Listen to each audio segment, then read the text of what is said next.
to a new country, or maybe just a new company or school in your own country, and suddenly everything is unfamiliar. Hello, my name is Rana Nejem and I'm author of When in the Arab World, an insider's guide to living and working with Arab culture. You move to a new place or a new country and you do things the way that you are used to because that is what you know. But then you realize that the rules of the game have changed and everything around you is different and unfamiliar. The weather, the food, the way people look and dress, and how they interact with each other. This is what we call culture shock.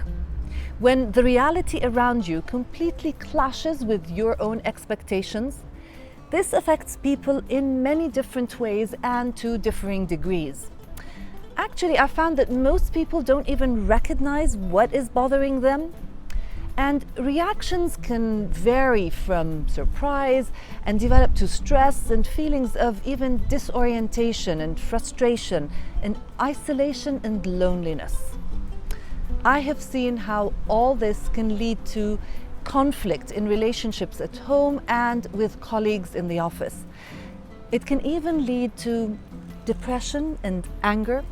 And I've also seen it lead people to go into this victim mentality where they tend to idealize their own culture and become very critical of the other culture, saying things like, "It's not me, I'm not the problem, it's those crooked locals. If they only did what they're supposed to do, everything will be all right." Too many people end up making wrong decisions because of culture shock.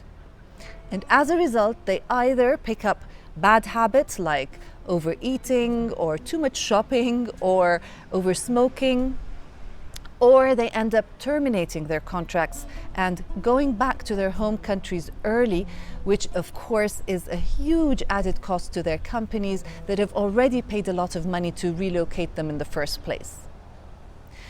The best way to deal with culture shock is to learn as much as you can about the new country before you get there.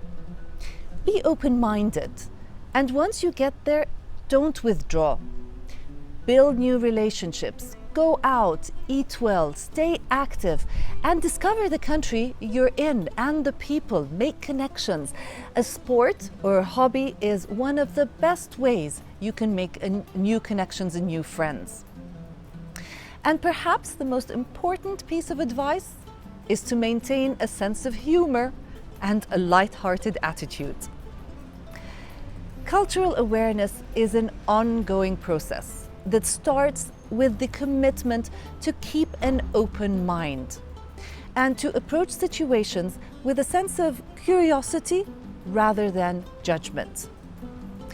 It requires that you first look inwards at your own viewpoints, your own beliefs, your own culture, and how you see the world, keeping in mind that while your society and traditions are the norm for you, they may appear quite strange to others. Thank you for watching. Salam.